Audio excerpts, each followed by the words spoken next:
En raison de la baisse du prix du baril du pétrole depuis 2 ans, le Tchad connaît des difficultés financières. Les mesures prises il y a 2 mois par le gouvernement pour le redressement économique ont des conséquences sur le fonctionnement des institutions du pays. Les réformes des institutions, l'adoption des coupes budgétaires et la suppression des primes des fonctionnaires ont engendré des tensions sociales dans tout le pays. Certains hommes politiques estiment que le manque de dialogue serait à l'origine des grèves répétitives que connaît la fonction publique.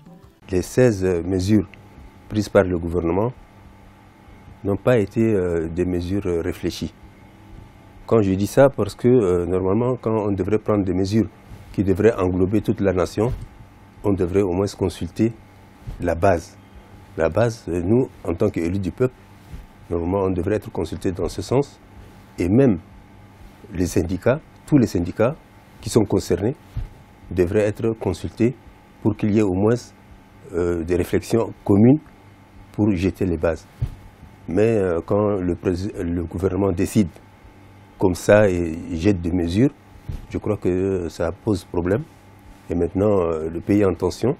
Pour protester contre les mesures de restriction budgétaire du gouvernement, les syndicats des travailleurs de la fonction publique ont appelé à la grève générale dans le pays depuis 3 semaines. L'opposition se dit inquiète de la tension sociale et appelle les deux parties à dialoguer pour une issue pacifique. Je pense que ces mesures, même si elles visent à juguler la crise financière ou bien la passe financière dans laquelle nous nous trouvons, il faut, n'est-ce pas, faire ça avec tact.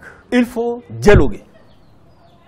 Au lieu d'imposer des mesures dans un régime démocratique, ça passe pas. Rappelons que le gouvernement tchadien a pris 16 mesures d'austérité en août 2016 pour faire face à la crise financière que traverse le pays depuis 2 ans. Parmi ces mesures, la suppression des primes des fonctionnaires et la réduction de moitié des budgets de fonctionnement des grandes institutions du pays.